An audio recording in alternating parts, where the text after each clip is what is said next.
মান্দার ইউনিয়নের সর্বস্তরের জনগণকে শুভেচ্ছা জানিয়ে আমি কিছু কাপড়ের ফেস্টুন করছিলাম। তো ফেস্টুন যাদের কিছু করছিলাম তারাই বিভিন্ন এলাকায় এটা লাগাচ্ছে।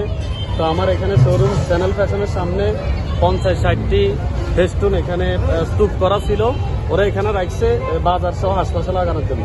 আজকে তারা এখানে গাড়ি নিয়ে আসছে, অটো নিয়ে আসছে, ওরা এখানে যখন সবগুলা এখানে লোড করে ওরা এখন লাগাইতে যাবে।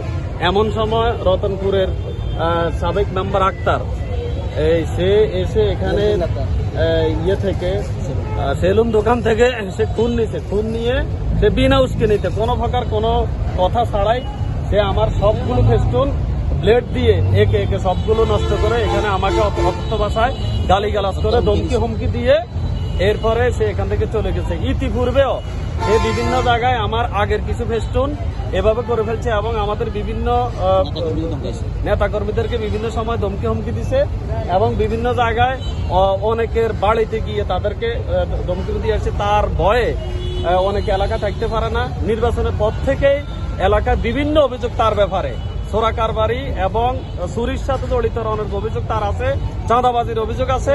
আমি বাজারের এই বিএনপি নেতৃবৃন্দ যারা আছে ইউনিয়ন এবং থানার সবার সাথে আমাদের সম্পর্ক আছে। আমি সবাইকে জানিয়েছি, তারা বলছে সে কোনো পদ লালন করে না, তাদের কাছেও তার ব্যাপারে অনেক অভিযোগ আছে। আক্তারের চাঁদাবাজি, চুরি সহ অনেক ধরনের অপকর্মের অভিযোগ বিএনপি নেতাদের কাছেও তারা বলছে আমাদের কাছে আছে, আপনি প্রতিবাদ করুন। তারাও এটা নিন্দা জানিয়েছে এবং আমি প্রশাসনকে জানিয়েছি ইতিমধ্যে আমি আইনের আশ্রয় নিব। আমি থানায় মামলা করার জন্য আমি ওসি সাহেবের সাথে আমার কথা হয়েছে, আমি এসপি সাহেবকেও পাঠিয়েছি।